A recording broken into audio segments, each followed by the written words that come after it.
Ladies and gentlemen, it's time for the day you all have been waiting for, the day 6 of week 4 of the VCS English Analyst Desk of the VCS. And of course, I am not alone. I have two of the most wonderful, magnificent analysts by my side. First of all, I want to introduce you to 𝘀𝗀𝗃. Thanks that you are here. Oh, And everything's the other fine. analyst Morning. is 𝘀𝗰𝗶𝗹𝗀𝗀. Nice that you're joining us. Good morning, and yeah, I'm very happy to be here again. And it is a very long day to have, so to say. And I'm really looking forward to see, especially what SBTC or what in this case also 𝘀𝗀𝗃 has to offer today. Of course. I mean, 𝘀𝗀𝗃 has to play 2 games today before we start talking a little bit about the game we all are waiting for, Service Esport versus 𝘀𝗀. For 𝘀𝗀𝗃, it's also a very important day because they are still in the race for the 4th place. They do have 2 games today. 𝘀𝗀𝗃, do you think it's an advantage or a disadvantage for them?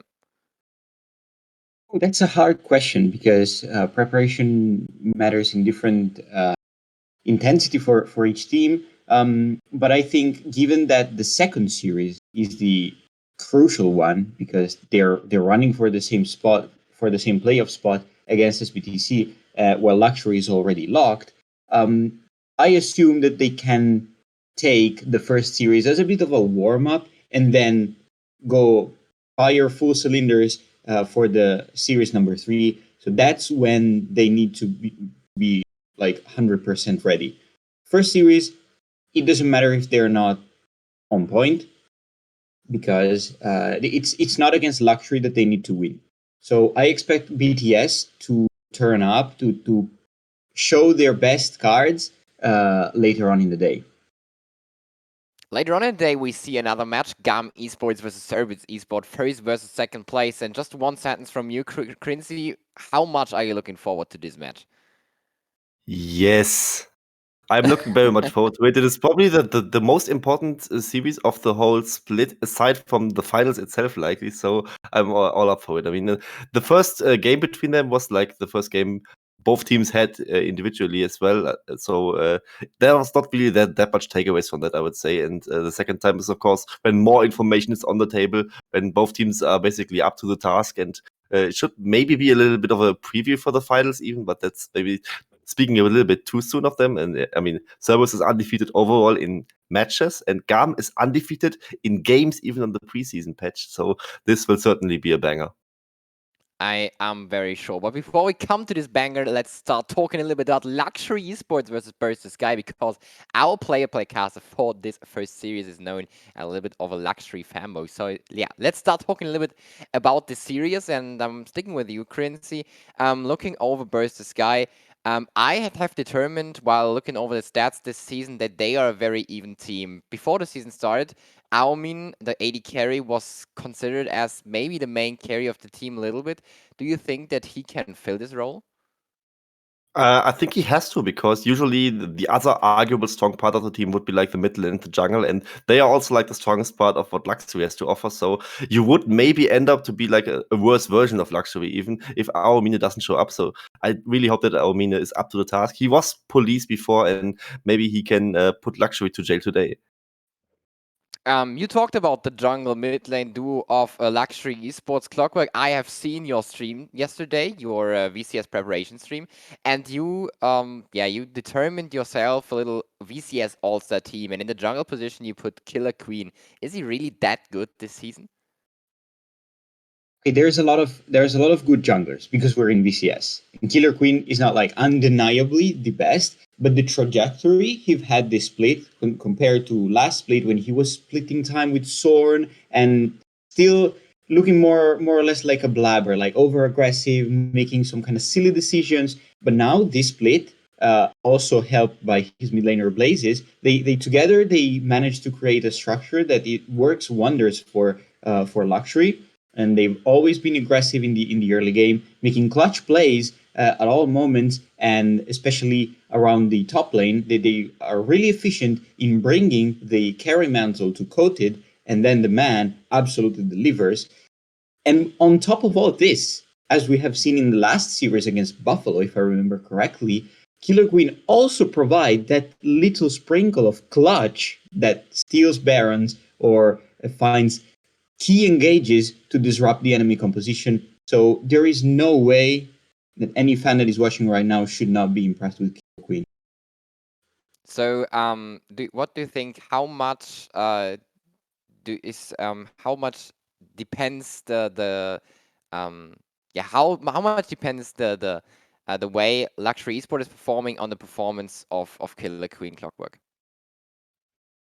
So it's not like Secret and DNK thing. DNK, for example, when DNK plays well, Secret wins, and when he doesn't, Secret lose. It's not as stark. We have seen some games where Killer Queen was a bit on the back foot, maybe again like trying for something too aggressive or misplaying some situation, but still, even in those cases, there's 𝘀𝘀𝗀𝗋𝗋, there's coded to pick up the slack, and luxury is not a one-man team. Even if Killer Queen has an off game, there are still other ways, other win conditions that luxury can take advantage of. The bot lane probably not. We haven't seen it carrying yet. Vit has had some good games, but they're usually not the main carries. That said, even if Killer Queen doesn't deliver in fully, luxury still has options, and it's time to show them against other good junglers like Draktar in BTS. Yeah, you talked about Draktar. Draktar is the jungler from the other team, from 𝘀𝘀𝗀𝗋, and he is known as a heavily main AD jungler, so he's not that flexible. When it comes to that, 𝘀𝗀𝗀𝗋, do you think this could be a disadvantage for 𝘀𝘀𝗀𝗀𝗋 in this series? I think it definitely can be, especially if he brings like the weird stuff again out, like the 𝘀𝗀𝗀𝗋 he once showed earlier in the split, which he probably shouldn't pick right now, especially on the preseason patch where the pick really doesn't really show anything. And yeah, I mean he's named as a dust split of Draktar, so he should probably stick to that again. And maybe the Talon, however, could be like a pick away for the side of 𝘀𝘀𝗀𝗀𝗋, because this is usually something people tend to ban against Killer Queen. I mean, speaking of Killer Queen, he sometimes even is actually that one-man team. He was it last series at least. To anyone who hasn't watched it, watch the Echo game where he absolutely 1v9'd and won with 3 losing lanes. But speaking of Draktar, I mean, maybe take away the talent from Killer Queen so you don't have to ban it. And this is, of course, only something you can maybe do on the blue side for them. And other than that, you likely just end up banning the talent and just go for the Graves, go for the Lee Sin, maybe go for the Xin Zhao, and just play out the game with skirmishes like that.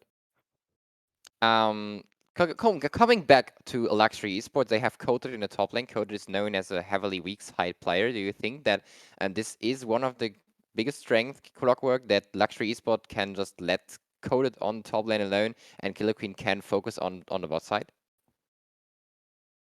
It would be an interesting strategy. Surely not the main approach to the game that I have tried so far. But that said, this game does not have a lot of value for luxury in this moment. They already locked playoff. They're already pretty much confirmed third place. So this is a good moment to experiment for new strategies. And for sure, if there is a moment when you want to try and work around your bot lane instead of the top side, then this is good. This is a good moment to do so. And there's always the option to fall back and give Coded a carry. It's always an option. It should be a fairly easy matchup against 𝘀𝗀. So Coded shouldn't have too many problems in dealing with this player.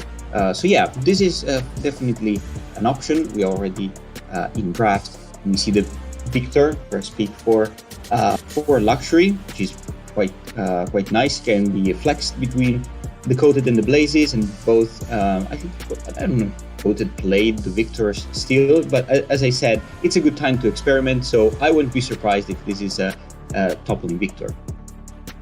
I would be a little bit surprised because I think only 𝘀𝗰𝗋 recently played Victor in the top lane. I gotta say though, they had like some interesting strat against it. This is a team that played against it. They just used the Rise, it picked up the Rise, it flexed the Rise to the top lane then and played all versus Renekton in the mid lane. So maybe the Rise is like also indicating some kind of answer in that regard.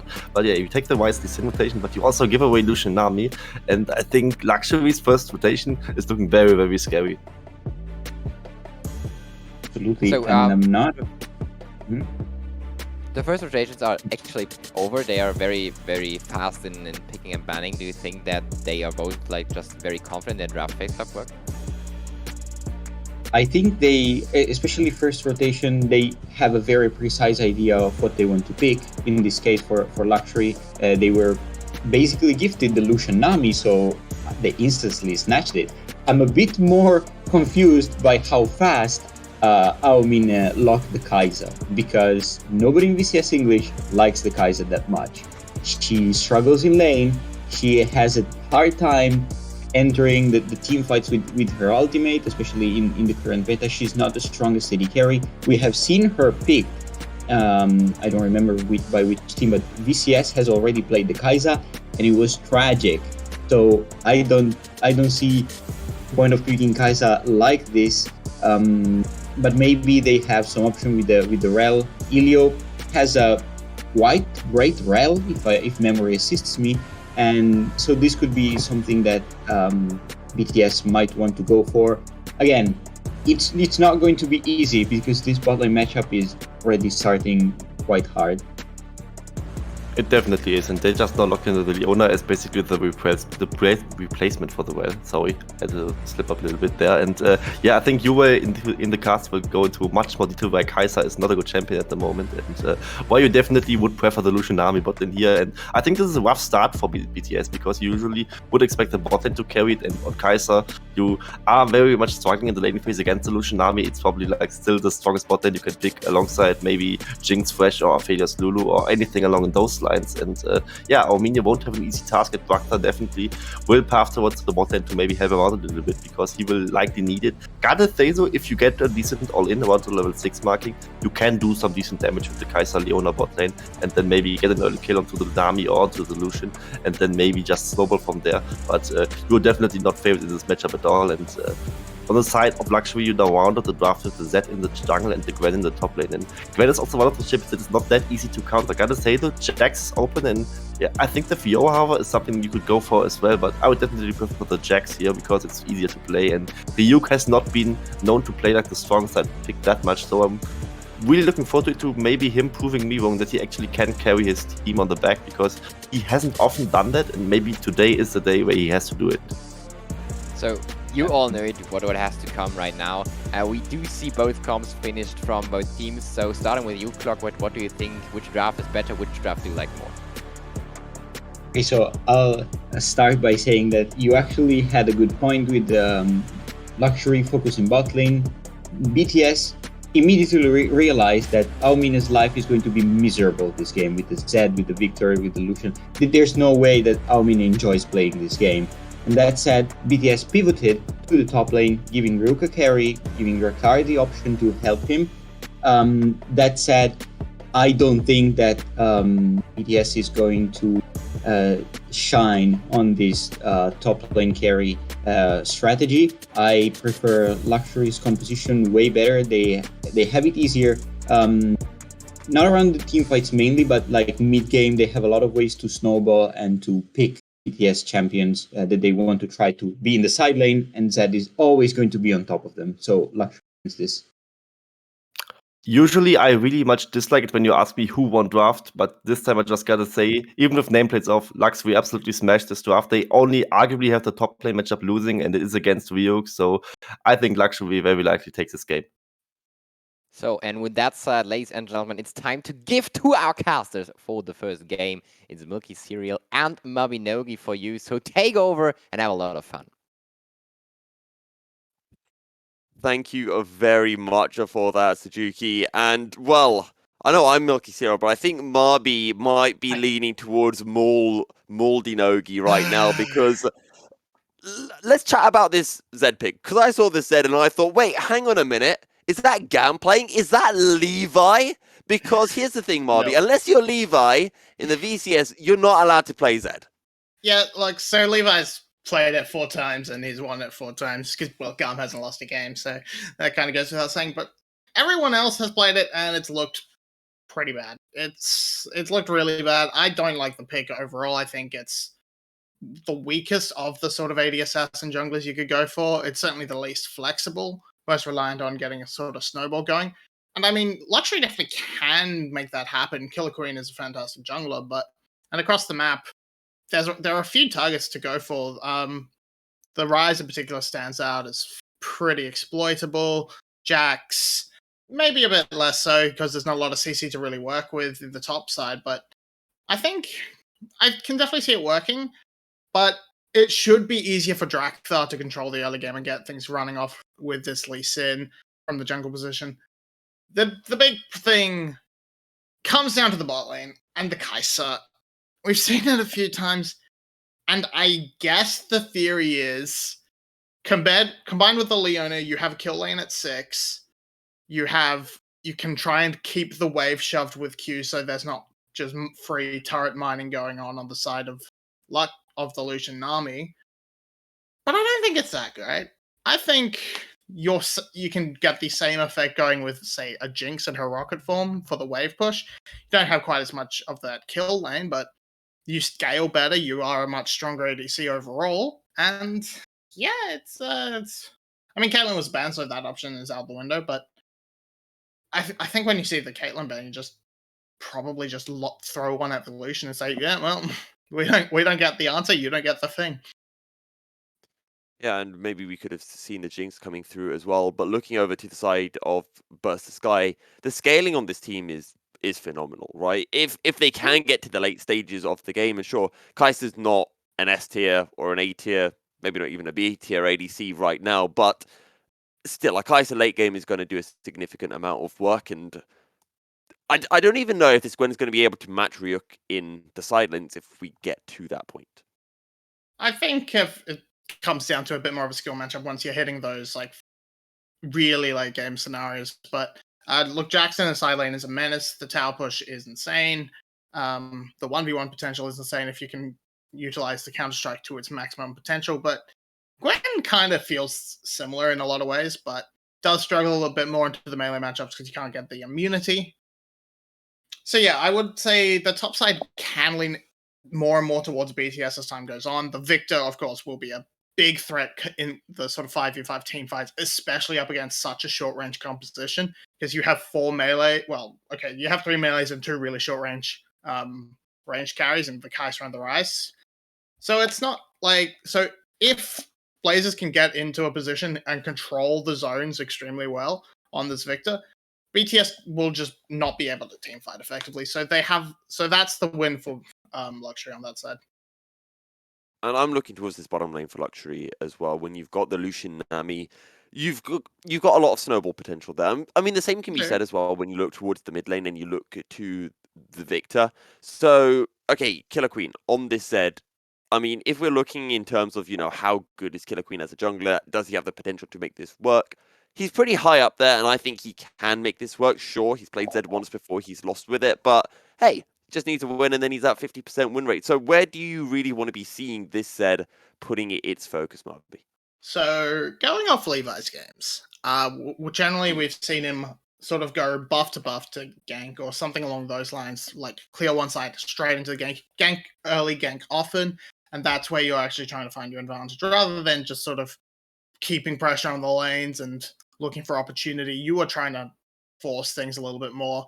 Now, they've definitely been given opportunities on the side of Levi. If like Glory pushes up too early in the mid game, he can easily get jumped on because there's a lot of burst damage. But yeah, I think you might be looking to see them go for someone who's just pushing a bit too much. So maybe Ryuk, maybe Glory. Not so much likely going to find something in the bot lane because you have setup from the Nami, but it's not great. I got a little bit scared for a second, Marby, because I saw Blazes walking into lane from the aerial shot that we get, and I thought, is that an Azir? I don't remember Azir being locked in, but it is just a Victor. It's just a cool Victor skin. So yeah, I don't know. I just thought that was a fun point that I could bring up. Okay, fair enough. But we are seeing a fairly standard start. Both teams actually going to look to start their blue buff, so that sort of angles where they want to try and attack on the map. Both looking to sort of hit across map. We might see 𝘁𝗀𝗃, of course, do something a little bit extra with, like, say, blue Gromp into the top side, or maybe just with the ability to go blue Gromp red, get your fast level 3, and then into the bot side is really easy to see. But we know that Sky knows that it's a topside start for 𝘀𝗀𝗃, 𝘁𝗀𝗃, 𝘁𝗀𝗃. And we'll see how 𝘀𝗀𝗆 responds to it, if he wants to sort of cross the map and try and contest in the jungle, or just go for that full clear into topside. This is early aggression from 𝘀𝗀𝗆, and here's the thing about running Glacial Augment on a Leona. Sure, you can lock someone down, but you don't really gain any defenses yourself. You give defenses over to 𝘀𝗀𝗋. Yeah, no, that's a really it's a really strong idea if you have a really strong level 180 carry. But 𝘁𝗏𝗏's not that. 𝘁𝗏𝗏 isn't really that. It does help them secure the level 2s, but it's not actually going to amount to anything. Lots of respect given from 𝘀адцury's bot lane, so 𝘀𝗀𝗆 not able to collapse on it, not tanky enough to go anywhere near that tower without the aftershock. Just going to see these full clears come across from the junglers, heading towards that top side. This bot, oh, engage! Another engage, the exhaust drop down onto 𝘁, and 𝘁 will just instantly cleanse that one away. But 𝘁 is now super low and does have to be careful because another engager from 𝘀𝗀𝗆 could spell his doom. But 𝘁𝗀𝗆 is on the bot side, and they should be aware of this, but we won't have time for that as top side. Yeah, topside gank coming through. Sonic Wave not going to be able to land onto 𝘁𝗁, but it does not matter. He tries to outplay 𝘁𝗀𝗆, and 𝘁𝗀𝗆 jumps on in to pick up first blood of the game. Yeah, I'm glad to see Sky, as soon as they actually get the wave to sort of crash, they back off immediately. They know their jungler's on top side. They know there's a blue start for 𝘁𝗀𝗆, so they're backing off, not going to give anything up on the bot side of the map. Now it's just going to be a trade of scuttles and a win overall for Burst the Sky coming off to a good start. As we just see, very good engage, can't really get away from the counter-strike. Does dodge the Sonic Wave, but because it's a walk forward to dodge and the ignite sticking, there's no real way out. No flash on the side of 𝘁𝗁𝗆 to try and make a grand escape. I was going to say, was that a Sonic Wave dodged by 𝘁𝗁𝗆, or did 𝘀𝗀𝗆 just either miss, or if you want to be very kind, zone with his Sonic Wave in that particular situation? But at the moment, if 𝘁𝗁𝗆 runs away, it lands. But try to fight one and maybe look for a trade back, but yeah, nothing gained from it. To be honest, despite all of what we have seen in the top side, and by all of what we've seen in the top side, I'm talking about one gank from 𝘀𝗀𝗆, 𝘁𝗁𝗆 finds themselves with a very healthy 15 CS lead over 𝘁𝗀𝗆, although there is a wave that will be going 𝘁𝗀𝗆's wave or 𝘁𝗀𝗆's way, and will allow 𝘁𝗀𝗆 to maybe gain a few CS back in that regard. Yeah, but it's still a fairly healthy lead going up. It's not quite the size of the wave that was crashing in the bot lane, for example, where we saw a similar lead breaking up in raw numbers, which has just easily been matched. And now if 𝘁𝗁𝗆's able to keep the pressure on, it should result in, yeah, about a 10 CS lead, maybe a little bit more, but it's looking out very good for the side of Burst the Sky right now. Not losing out too much, but that first blood is mostly just undoing the sort of solo advantage that is being earned by the side of 𝘁𝗁𝗆. As, yeah, okay, that Zenith Blade did work. That missile did not catch 𝘁𝗁𝗆, but they are going to realize he's there now. This could be a disaster. I'm just trying to see if either mid laners are making their way down. Glory is slowly following. Killer Queen trying to steal away with a Living Shadow, but unsuccessful. Burst the Sky will be able to secure the first Drake of the game. Still, it's been a relatively measured game from these two sides. Yeah, the Ocean Soul should be fairly useful at this stage in the game. Getting out 5 minutes is the best case scenario for getting a solo Ocean.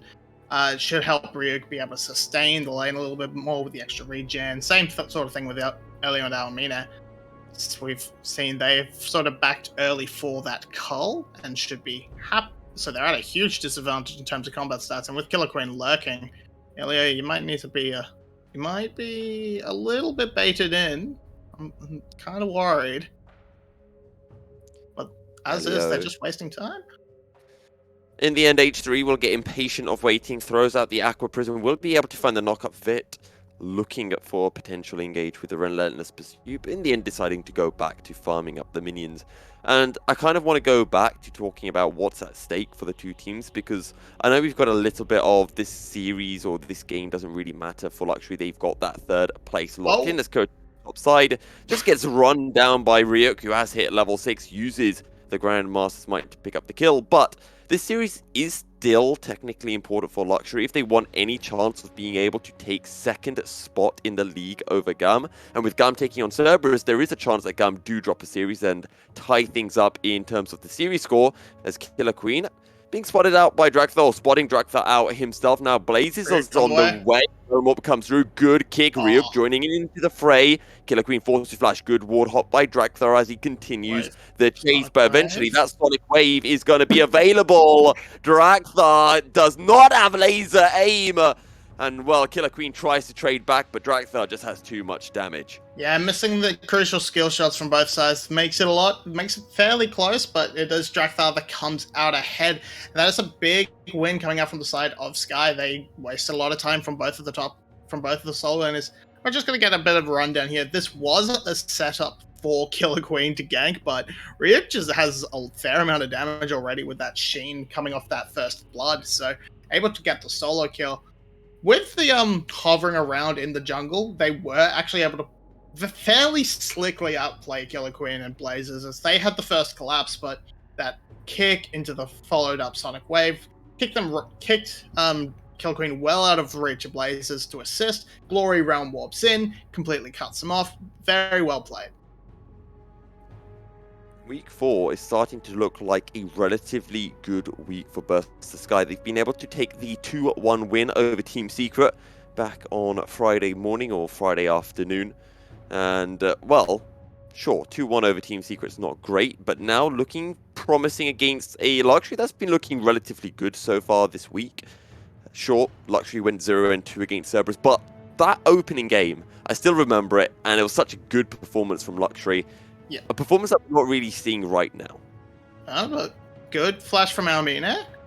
𝘀𝗀ie will use a flash. Killer Instinct to try to get in behind. Lock down his vet. Forced to burn the flash as well. And now 𝘁3 tanking up the 𝘁𝗍 bullet. That is all that will come off this bot lane play. 𝘁3 and Vit's health bars just massively burnt down.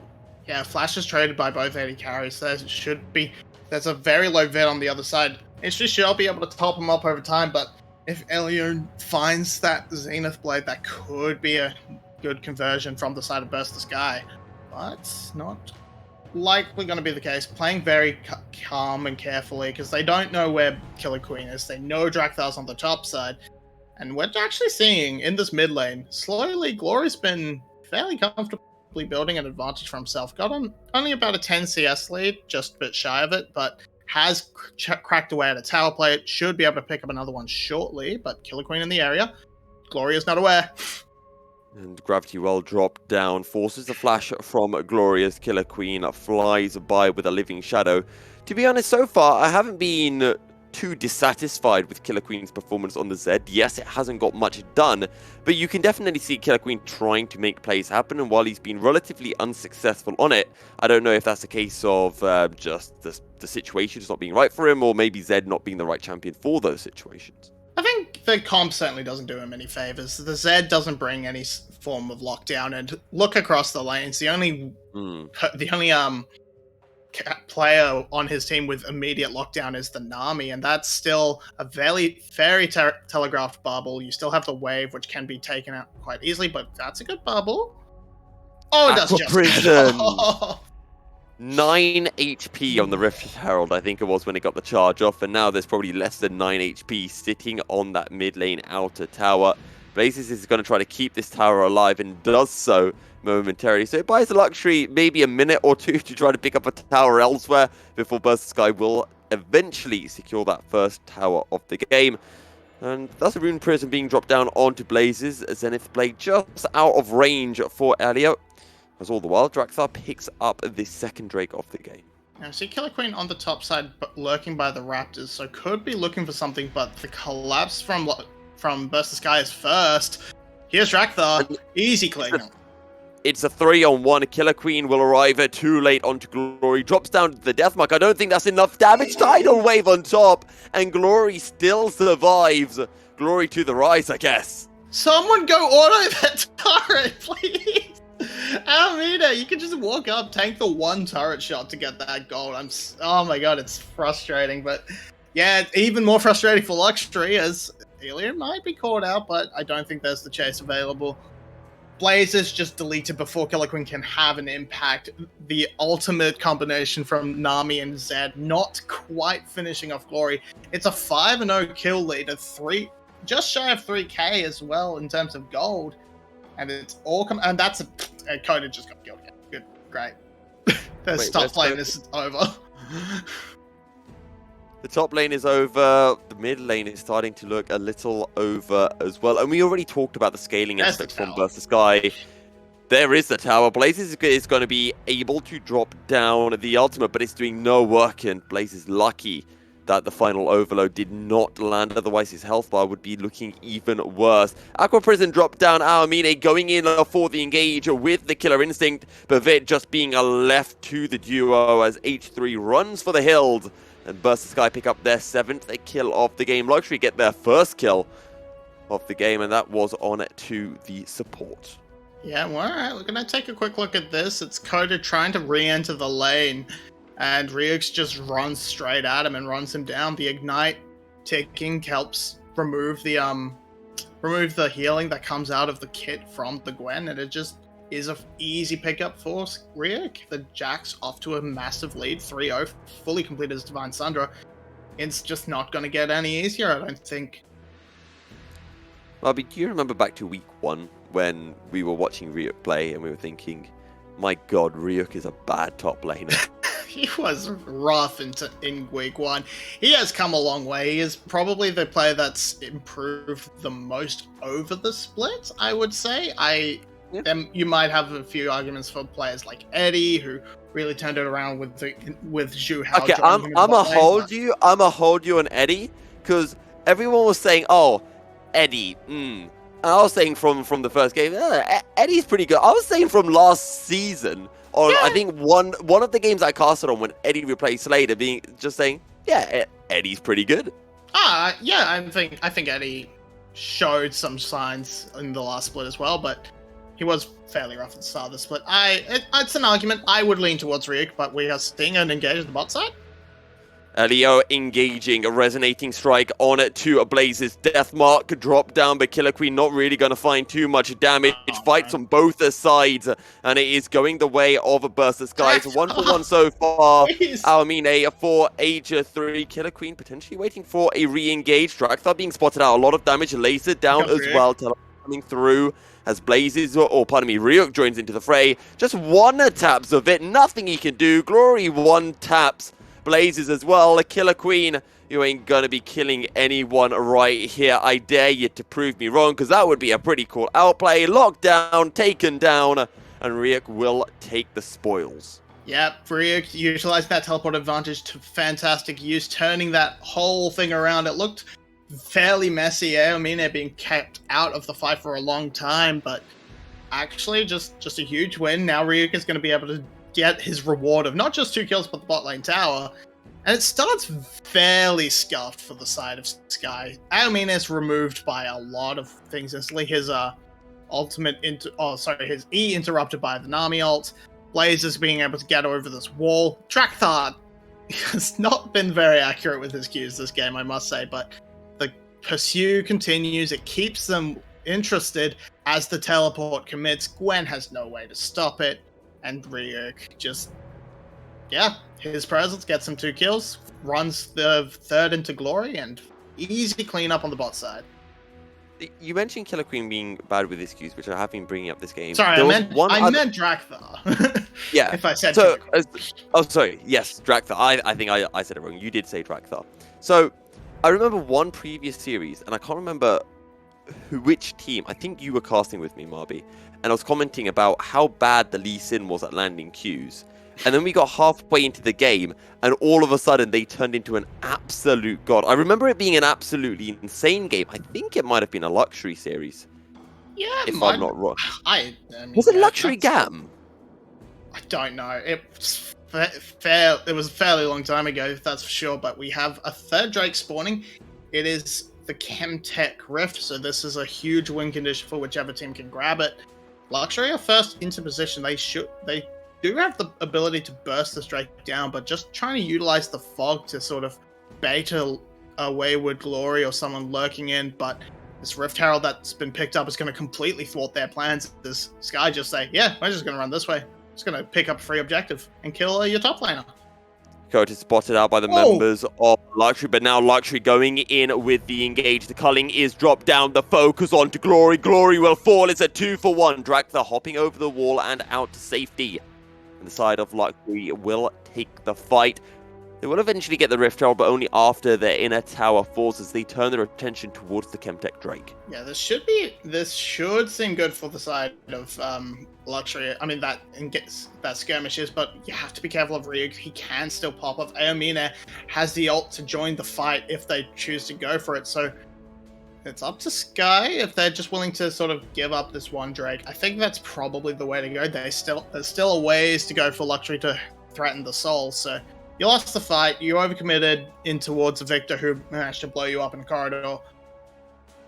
It's a blunder. It happens. You lost a Drake from it. It's sad, but you can still recover. You're still fairly far ahead in terms of the gold, so you didn't lose out too much.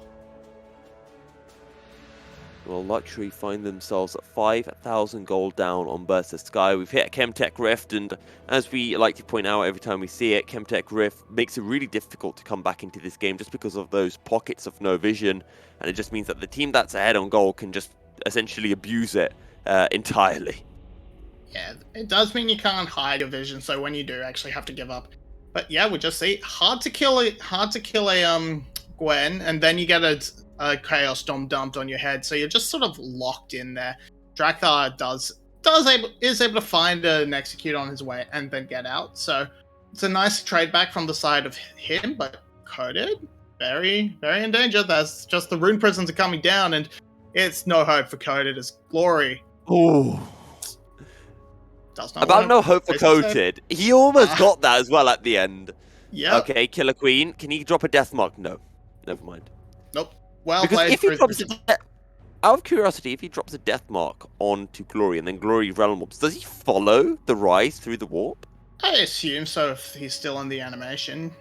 Can't say for 100% certain, but I would assume so, yes. But as he is basically attached to your champion, same sort of principle as Kayn. But we see it's a good win on the top side for 𝘀𝗀cie. It was close. That true damage is nothing to be snuffed at, it must be said. But on the bot side, Sky has overloaded. They're going to pick up a tower for free, a big cash injection into their pockets. And 𝘀𝗃 just sitting at 0-5, feeling very miserable with himself. I remember when we were having discussions about like all-star teams, who's the best top laner, who can kind of compete with the 𝘀𝗰𝗋, and we were talking about 𝘀𝗃 being one of those, and Ryuk saying, no, it's me. And Ryuk saying, here's more evidence of why I am the best top laner, as he tries to run down 𝘀𝗃. I'm not going to lie, Ryuk. Sure, you might be able to win that fight. In fact, you do win, but you don't get a kill. But then again, you are 5-0 against a 0-5 Gwen, so I think it's slightly skewed in your favor from the get-go. At this point, for sure. I mean, it's not like Ryuk didn't earn it. He solo killed him twice already, so definitely just putting on the pressure in the bot lane. Did have to run away, saw the rest of 𝘀𝗀cie coming to assist, and so had to give up on the chase. The slow from the Gwen ultimate, just enough to keep her alive. And now, just fighting for control over this mid and top wave, so they can get pressure onto this Baron, push into the blue side jungle, and actually control the vision and see how 𝘀𝗀cie are trying to respond. And we might see a 𝘀𝗀cie bump into Killer Queen. Oh, but no. H3 is going to cut him off with a wave. And that culling did absolutely nothing to 𝘀𝗀cie due to the crown of the Shattered Queen. Now there's a teleport being dropped down gravity. Well, so much damage onto Ryuk, who's forced to leap his way out. 𝘀𝗃 in the middle of the team. 𝘀𝗃 taken down. And in the end, it turns out to be a bad teleport for Ryuk because 𝘀𝗀cie can set up around it beautifully. Now Blaze is looking for some more poke damage. But, 𝘀𝗏, I don't know if you can hear that. That's the sound of hundreds of LS fanboys in the Twitch chat crying. And why are they crying, you ask? Because Ryuk and 𝘀𝗃 are both built black cleavers. Yeah, it seems like a little bit of a miscommunication there. You definitely don't need two. I don't think you should really be looking for it on the Jax. I don't think you really need it. Just run up and pick something nice up that helps you dominate the 1v1 Whose even harder. armor are they worried about? I mean, there's a little bit. Gwen on at least, but yeah, you see this teleport come in late, but 𝘀𝘀 aren't able to get around to support Ryuk, and 𝘀𝗀, I don't know what he was going for there.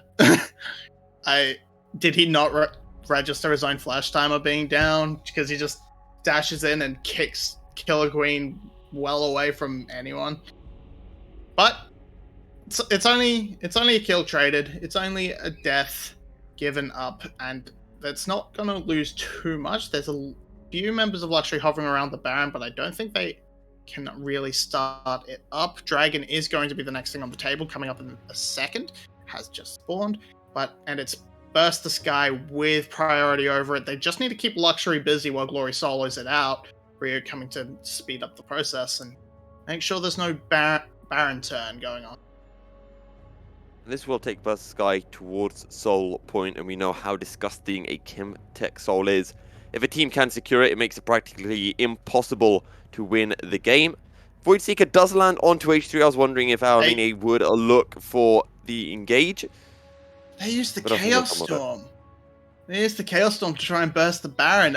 That's just a huge misstep from 𝘀𝗀ry. They definitely didn't have the opportunity. They should have been looking for some kind of turn, but 𝘀𝘀 played it very comfortably, just throwing in a few pokes, trying to check and threaten for sort of coming over the wall and up, disrupting the Baron. But yeah, they don't have the ability to chunk it down this early, do 𝘀𝗀ry, and they just sort of lose the Dragon for free. Well, you know, 𝘁𝗶, the VCS does stand for the Victor Chaos Storm. I just thought that on the spot. I thought it was very clever, so I thought I'd let all of our viewers and yourself know as I try to desperately work out more and more acronyms, but that has to be one of the most perfect ones in terms of a champion that is around. 𝘀𝘀 find themselves leading by 5,500 gold. Ryuk is still a monster, but we're getting to a stage where this Victor, where this Gwen are starting to get closer to what you could call a champion. Yeah, we're seeing this pressure coming in and just stacking up as 5, trying to rush down this mid lane. But the side waves are in complete control of the side of 𝘀𝘀. It's just a matter of, are they able to collapse? That does not seem to be the case. So will be towers traded top for mid. Or maybe not, because, yeah, as we saw, Ryuk sort of wasn't quite sure what he was going to do. Tried to sort of question a collapse, but wasn't able to find it, thus has to give up the pressure on the tower as 𝘀𝗀ry can respond. So, bit of a fumble from 𝘀𝘀, giving up the pressure on the side lanes whilst also conceding the pressure on the mid lane, so resulting in nothing gained. But they do have the ability to control the Baron pit, very well warded out. They have fairly good effective turn on it if they commit all 5 members. I do want to sort of point out, though, cutting across 2 Blazers, he's gone for the Shadow Flame second instead of the standard Cosmic Drive, so he's a little bit tankier, but his initial upfront burst should be doing a lot more. Here's the collapse onto Ryuk. 2-on-1, a counter-strike outplay coming in, but not really. The death mark will eventually, well, it had already popped, and the laser from Blaze secures a kill. Killer Queen will be able to flash the Sonic Wave. In fact, I think 𝘀𝗀 almost predicted it, but slightly off-center with his aim once again. 𝘀𝗀ry just get out with a free kill. Yep, played around the counter-strike cooldown extremely well, being able to, see, he's just on the wave, go now. Then that leap strike leading him straight into the, Laser of Blazes was a fumble on the side of Ryuk. It's a big shutdown going over to the side of the Victor. And now they're going to take this advantage and try and turn it into the Dragon, as a Baron, sorry, but teleport up for Ryuk. No one's keeping 𝘀𝗀 out of the pit either. Realm Warp for Vision. Realm Warp for Vision. Realm Warps might scare 𝘀𝗀ry momentarily. Solar Flare going to drop down, locking it down on to one particular member. Down with Killer Queen, down with Goated. Vit super low, resonating strike will take 𝘀𝗀 back into the 𝘀𝗀ry team. Blazers in H3 are running out. Gravity Field drop, but Blazers will not be able to pick 1 kill back up for 𝘀𝗀ry. And it will just end up being 3 straight kills for 𝘀𝘀. 𝘀WWE getting nothing back in return. And with that fourth Drake for 𝘀cie just over a minute away, they've got the Baron buff and they're pushing in the mid lane. Yeah, they can easily pick up, should be able to pick up at least a couple of inhibitors, at least a couple of inhibitor towers, thanks to this wave on the top side. They're dodging away there, and it was terrible Baron setup for 𝘀WWE. They did not do any warding. They tried to just commit to the burst, but weren't able to do so. Full resets coming in for the Dragon. Fair enough, that's looking to be the win condition for 𝘀cie. Could have snuck away with a bit of extra gold onto 𝘀ary, but do not want to risk it. Want to group and reset at the same time, so you keep yourself with as much pressure on the map as possible. Give yourself the least amount of time with no one actually applying that pressure. Gives 𝘀WWE the ability to push out this mid wave a little bit, but with this Baron, should be easy to reclaim from the side of 𝘀cie. And no vision really down around the Baron pit for either team, but we saw 𝘀WWE able to kick 𝘁𝗰𝗶𝗹𝘀 well away from the Baron. He can try and do the same here. It's coded and Blazers are coming in. 𝘀WWE. Oh, he finds 𝘁𝗔. He finds the Sonic Wave onto Blazes. The Nami has already fallen. 𝘁𝗰𝗀 dropped down. It's a double kill for 𝘀cie. And a double kill for 𝘀ary. Rick just running forward, doesn't even care. Counter-Strike's going to land onto Blazes. The Chemtech Drake, Chemtech Soul, not even needed. 3 kills for 1. 𝘀𝗀 on the run. But it does not matter if he survives. The Drake is going to go the way of 𝘀cie. 𝘀WWE trying to turn this one around, but he's just got no... Yeah, there you go. What's 𝘁𝗁𝗀𝗀 going to do? There it is. The gold drinker coming up. Great, keeping him alive. That's a Chemtech Soul secured. This should just be a fairly easy rundown. You still have about a minute left on your Baron. Do you use the reset or do you try to push an inhibitor? It's going to be the reset, so... They use the Baron to get the soul, seems fair.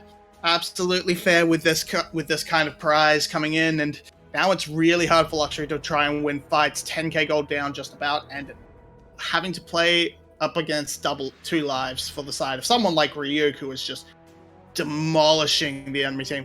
And where are you? Where are the Steraks? Seems like a lack of Steraks going on, but great kick from 𝘁𝗔. From 𝘀WWE onto 𝘁3 to start it off. 𝘁𝗁𝗀𝗀 tries his best to sort of pop 𝘀WWE and make it so they don't have a jungler and can't quite risk the attempt onto the dragon, but does not have the damage. He's too far behind. 𝘁𝗀 seems to get away from it, but overall, huge win from the side of 𝘀cie. They're in a very comfortable position to win this first game, and it would take a fairly hefty mistake. Tidal wave on 2 members. Nope. Aqua Prison. 𝘀ary's just popping people right now. 𝘀cie are quite literally bursting the members of 𝘀WWE. 2 more kills, and I have a feeling that this might be the final play of the game as well. As BTS look towards the top side, the inhibitor tower, the inhibitor as well. Sonic Wave lands from 𝘀WWE. He goes in, and he's just able to use the safeguard to get out to safety, using Ryuk as a nice little ward to jump to. Yeah, they have the wave coming in mid lane as well, so they can easily pick up these 2 inhibitors, reset, come back with full health bars and try again. Maybe look for the Baron in 2 minutes if they want to play it ultra safe, but reset, maybe hunt your way down into the bot side, try and crack open that 3rd. Don't risk anything too much while your health bars are this low. You've absorbed a lot of poke, come back full and take the fight from there. Easy win. Don't give any opportunity. And 𝘀WWE just healed full off of Raptors, so hey, yeah. What is jungle? Well, Sonic Wave denied by the Hallowed Mist. Elio with a Hex Flash over the wall. 𝘀cie teleporting in. They want the final inhibitor of the game. And 𝘀cie, they're playing this very measured, very controlled, and I'm surprised considering that they've got this Chemtech Soul, they aren't going for anything more. Yeah, they definitely could push their advantage a little bit better, much like this, but with that whiff from Aomine, Ryuk's on the flank, here it comes. Oh, it's just a Rune Prison is disgusting. 𝘁𝗁𝗀𝗀 can't move his kill going over to 𝘀cie. Realm in behind. Ryuk might be the sacrificial lamb, but the Counter-Strike buying so much time. 𝘁𝗀 ends up falling, and it is still 5 members of 𝘀cie pushing forward. 2 members of 𝘀WWE being left to defend. and the super minions crashing in from all 3 corners of the map. Another engage. This time they look to 𝘀𝘀ce. 𝘀𝘀ce will die, and the 𝘀�UE base will crumble. Burst the Sky, looking dominant in game 1, and the 𝘀�UE that we saw against 𝘀𝗀𝗋, the 𝘀�UE we've seen against Cerberus, where is that 𝘀�UE? Because right now they are looking like a rather bad team, and maybe they're going to have to pick things up if they want to take this series. Yeah, I think 𝘀�UE, they needed a little bit more pressure onto the top side of the map. That's where their bread has been buttered all split. They went for 2 lanes that, like, while there was pressure coming out from the Gwen early on, you don't have set up for the Zed pick, aren't able to get that rolling. 𝘀𝗀𝗆 just ran that whole early game, and from there, teamed up well with the rest of his team. Nothing got done bot side from the side of it. Fairly great showing from BTS. They got the lead and they kept it fairly comfortably the entire time. Few slip-ups, but no one's perfect. Okay. And with that, we're going to be jumping on into a short break, and when we return, our analyst desk will be breaking down that game and taking us into the second game of the series. Stay tuned. We'll be right back here at the VCS English.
We are back on the VCS English Analyst Desk, ladies and gentlemen. BTS surprisingly took game number 1 over 𝘀cie 𝗰𝗶𝗹𝗀, and it was actually very deserved from them.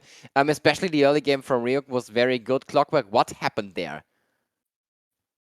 So in draft, we discounted BTS, we discounted their draft, we discounted their top laner. We were not ready for this kind of performance by Ryuk especially. I guess that 𝘀𝗀cie basically just tried to leave coated on his means and did not expect at all to come up with this performance. He basically took over the top lane on his own. This allowed 𝘀𝗀 also to invade constantly and to throw a wrench into Killer Queen's plans. Killer Queen said needed absolutely to snowball to be ahead, and he didn't manage to. So 𝘀𝗀 and Rue basically managed to make the top half of 𝘀𝗀ie almost irrelevant.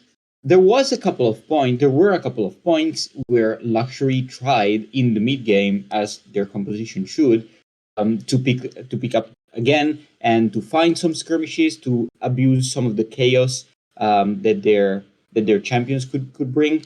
But eventually it was not enough. Ryuk was too far ahead, and Jack sent her evasion, a defensive stance, yada yada, and this proved to be 𝘀𝗀ie's downfall. And this is a great game from BTS. Definitely, this becomes a way more important match that we discussed at the beginning, because if they win this, then suddenly their position in playoff becomes much more secure. Yeah, for sure it is. But before we talk about that, let's talk a little bit about more about the mid game, because yeah, as you mentioned, they had a very good early game. They snowballed the lead very, very decently, but in the mid game, 𝘀𝗀ie found some very good fights, and I guess you have prepared the replay for us, 𝘀𝗀cie. Yes, I did. And yeah, as we just now said, the early game wasn't going on too greatly for 𝘀𝗀ie. They kind of played like they didn't really have anything to play for today. And this is technically also somewhat true, I would say. But let's go into the replay where 𝘀𝗀ie was already up a few K gold. And this is like when they casted the 𝘀𝗀𝗃 and already had 2 Drakes where they were like being in the mid game, was snowballing it. And as we now play the replay out, we see a very good comeback teamfight from the side of 𝘀𝗀ie, where we already were talking about the lack of CC with the Z not really finding a way into the game. And gotta say though, you don't really need this much CC if you're playing in this close corridor here, and have a very good opening with the tidal wave and Nami coming in with the calling, hitting a lot of members, and also the Chaos Storm landing greatly from Blazes here. And Killer Queen just had a good opening here as well. And with this teamfight, you gave some assists back to the Victor, and at that point, despite the horrible early game they had, it was kind of fine for them again, because that Rad was just that good in the mid-game teamfights, with the Lucian, Nami, and the Victor especially. And yeah, just gotta give credit to Ryuk, I guess. We kind of were underestimating him, and Yeah. it would have been a lot better, of course, if they wouldn't have flipped the Nashor later on and given 𝘀𝗀ie a way back to really snowball the game out and get their Chemtech soul, which is, of course, very unplayable to play against. And yeah, was a little bit unfortunate by 𝘀𝗀ie, because we still think this draft was pretty much won for them. I don't know what happened there in the Nashor fight, because as you said, after the fight, 𝘀𝗀ie was actually in a very decent position after the horrible early game, especially because BTS, they looked like they don't know how to snowball leads. 𝘀𝗀_q, why do you think the Nashor call came in? Definitely, it was desperation. It was desperation. 𝘀𝗀ie felt compelled to try something to bring the game back in their hands, and they considered that the Jax, which was 𝘀𝗀ie main worry, the BTS main threat actually, it was down, so they thought they had a chance. But 𝘀𝗀 did not agree at all. He was still around, and 𝘀𝗀ie did not have the cooldowns to keep up that fight, and it basically really looked like some desperate attempt to bring back the game, even if they could have taken it slower, reset the map, and for other kinds of advantages. Baron, like we discussed it, and also 𝘀𝗀ie mentioned it several times during casts. Baron is not that important if you don't have the proper map set up in the side lanes. So it's not an objective that's worth making such desperate plays for. And we have seen many teams actually playing into their downfall like this. There's one point we have to criticize in terms of talking about BTS. It's the item built from 𝘀𝘀 and Ryuk in the top jungle duo. Both have built Black Cleaver. I guess 𝘀cie, this is just a miscommunication, right? I mean, is it really a miscommunication if you are not communicating at all? Is what I would ask there. But all jokes aside, I think you would expect the Jax to go 𝘀𝑆 here. Maybe he was just 5,000 IQ and was just, of course, because of the Shadow Flame anti-shield mechanic that they have. Just don't go a shield so you don't get Shadow Flame there by Blazes later on in the team fight. So maybe that was why Ryuk went for the Black Cleaver. I actually think the Black Cleaver is very fine on the Lee Sin. You managed to get a lot of procs off with the Resonating Strike and the Sonic Wave, also auto in between your combos, and you have very low cooldown spells, so you can actually apply a lot of these stacks here. As the Jax, I like it a lot less, I'm gonna say, and I definitely think that Ryuk, while having a stellar performance, maybe even MVP performance, yeah, do not lose to Bo3, just go 𝘀𝑆 and be even more of a brutal top laner, because you definitely look like you are want to be here for the day. And yeah, for 𝘀𝑠ky, I gotta say in general, if they win 2-0 here, it looks very good for them coming into the second series as well, and this day alone might be just their best day of the whole split. Ladies and gentlemen, it's time for us to jump into the second pick and ban phase 𝘀𝑐y. They are under pressure right now, and it looks like the 𝘀𝑠ao is getting first pick by 𝘀𝑠ky Clockwork. Indeed, he's been a comfort of 𝘀𝑚. Not surprised that they're picking this champion. They noticed that giving a comfort to 𝘀𝑚 always works, so like, why not repeat it? This, of course, allows the 𝘀𝑚y bot lane to go again for the repeat Lucian Nami. I don't think the Lucian Nami was bad per se. They had a good start against the 𝘁𝑠e and Leona. What 𝘀𝑚y needs to try and do is to free Blazes more, because 𝘀𝑚 tried a couple of times intervening in the bot lane, but he always failed on his own. They need to coordinate with Blazes to free his lane and provide him the means to access the bot lane, and from there, then they can be effective at what we described before to start a snowball from Beat and H3.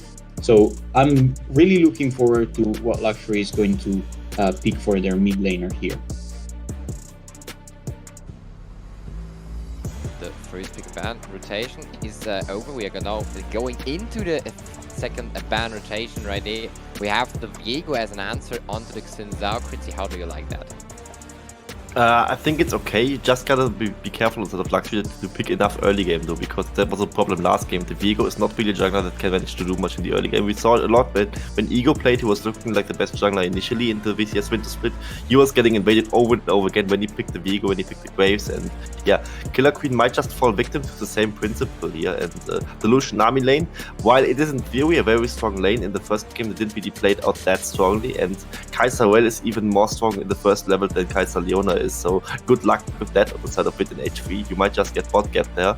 And now what I want to see from the side of 𝘀𝑚y is picking a little bit more early game control. The Victor's already banned, so they banned the Thunder themselves, which I like. It's like this, you are in a position where you could just pick a strong early game mid laner. Maybe even go for the Wise to just have some at least priority, despite not being that strong in that department. They have some scaling late game insurance policy going on for you.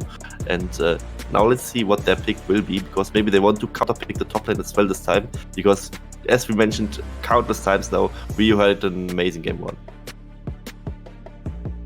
That's literally the main pick that the 𝘀𝑚y did not consider, and one of Blaze's great comfort picks. This is exactly what I like to see. He showed several times that with this pick he can be the roaming threat that 𝘀𝑚y needs, so that's great. Of course, the answer is going to be the Lissandra, straightforward counter, locks her into lane, locks her into CC, so it's very straightforward. Glory is not going to have a lot of responsibility on him this game, so now their choice is going to be in the top lane, and we expect that this is becoming the highlight matchup of this series. We have seen Renekton last pick. I'm not too sure this is what 𝘀𝑚y needs to win, and this of course leaves the response to 𝘀𝑚y that they can pick whatever they want. They go for the Jace here, so this is literally their comfort here. They are sitting very comfortably on a good draft that they had literally first hand on every lane. I'm a So little with bit hot on this with both actually. draft completed right here, I want to give you right to you, 𝘀𝗰𝗶. You can talk about which draft you like more, or actually, what do you think? Which are the picks to look forward at the most in this game? I mean, I think the redaction is somewhat fine because we have known that 𝘀𝗀𝗀 is playing it a lot, and usually they aren't playing towards him much anyway. Last game they did, of course, because they had the counter pick with the Jackson to 𝘀𝗀 coming in here, but this time they likely just fought a strong set bot lane anyway, with 𝘁𝗁𝗁 and just going for dives early with 𝘁𝗁𝗁, with the 𝘁𝗁𝗁 maybe roaming towards the bot lane. 𝘁𝗁𝗁 also counter picking 𝘁𝗁𝗁 in the mid lane here, who has had to blind pick the LeBlanc in this situation. And actually, despite the 𝘁𝗁𝗁 pick here, this time, because of the game 1 I already saw on the bot lane looking better from versus 𝘁𝗁𝗁, I actually go with versus 𝘁𝗁𝗁 for this game. So Clockwork, what do you think? Who has the better draft, or which draft do you like better? I'm liking 𝘀𝑺ury's draft. They had first selection on basically almost all lanes, as I said. I think all players are comfortable, and I prefer 𝘀𝑺ury's, but with the one asterisk, which is Yue's main point, which is range. Sorry, not range per se, actually. Like team fights, they need to navigate team fights with real care. Otherwise, they are going to have a very hard time against the 𝘁, against the Renekton, against the Lissandra. So if they manage to navigate team fights, 𝘀𝑺ury is going to win.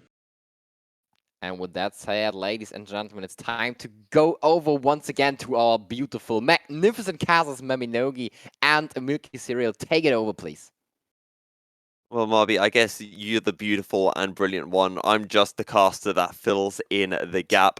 I want to touch on what we heard from our analysts, because in game 1, I remember they were both on the side of 𝘀𝑺ury. Yeah. Sadly, they were wrong, but now we've got a split, and that makes things interesting because we get to work out which one of them is the truly bad analyst. I'm sorry, Clockwork and 𝘀𝗀𝗀, I've done you a little dirty there.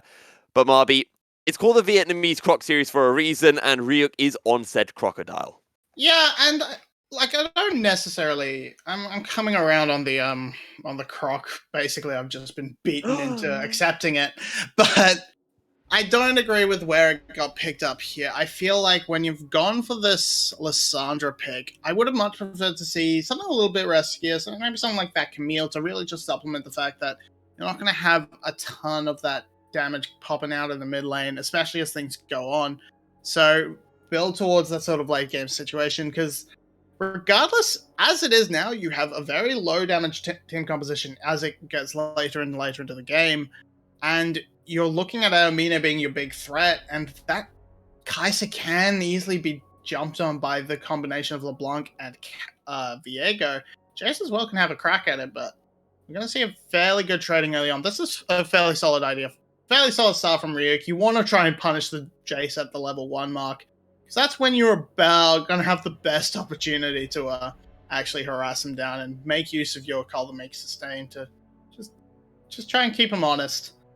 So we see good pressure coming in the bot lane. We want to see them try and fight for that level 2 mark. 𝘀𝗀𝗀𝗀 can grab this good crash down. That should help them secure that level 2 rush. So it's already an Ignite coming out from H3. Very aggressive.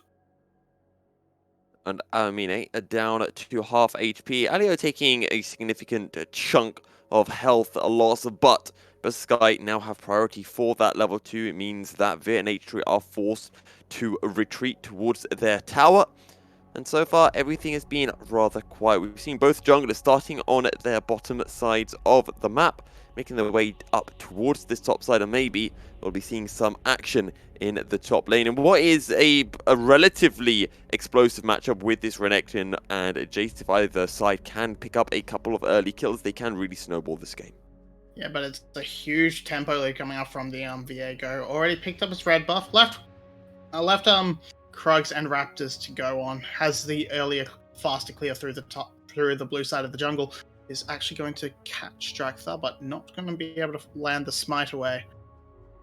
Bit of a scuffle, but shouldn't really amount to much. 𝘀𝗀𝗀𝗀𝗀 is coming down, but LeBlanc would have first priority, so not worth the risk, especially because you'd give up your entire top wave. That's the croc. So crab secure for the 𝘂𝗀𝗀𝗀𝗀𝗀 should be a double crab as well, coming out just because there's not really much 𝘀𝗀𝗺 can do. He can't just path right down. He'll give up his topside camps. 𝘀𝗏 thankfully nerfed, so he's not going to be suffering as much as he could have been, but looking at this, just fall back into the top side jungle from 𝘀𝗰𝗋 does give an opening for Skye to utilize this pushing bot wave to make sure 𝘀𝗀𝗺 gets to stay happy and find something. Actually, no, never mind. Just going to be... I wonder if 𝘀𝗀𝗺 kind of stuck on this top side of the map now, just tries to force a gank onto 𝘁 to try to make something out of this bad situation as 𝘀𝗰𝗋 picks up both of the scuttle crabs. I was wondering if he was actually going to effectively dummy it and head towards his crux and then reset and head into scuttle. But Harrod Path on the bottom side, they're looking to try to get onto 𝘁𝐿IO. Will use a crash down to buy some time. The Spectral Maul will be able to find a stun onto 𝘀𝗀𝗋, but no follow-up from the side of 𝘀𝗀𝗺. Yeah, same token, nothing able to be found on the top side for 𝘀𝗀𝗺, as 𝘀𝗀𝗺 might be looking for round 2, or just looking to try and sneak away these Krugs, as it was not taken on the top side by 𝘀𝗀𝗺, did not poke his head in for those level 1s. So the second spawn Krug is going to be taken away by 𝘀𝗀𝗰𝗋, just completely ignored by 𝘀𝗀𝗺, looking for a path up to support his mid laner instead and go for these raptors. So one camp, bit of a camp taken away.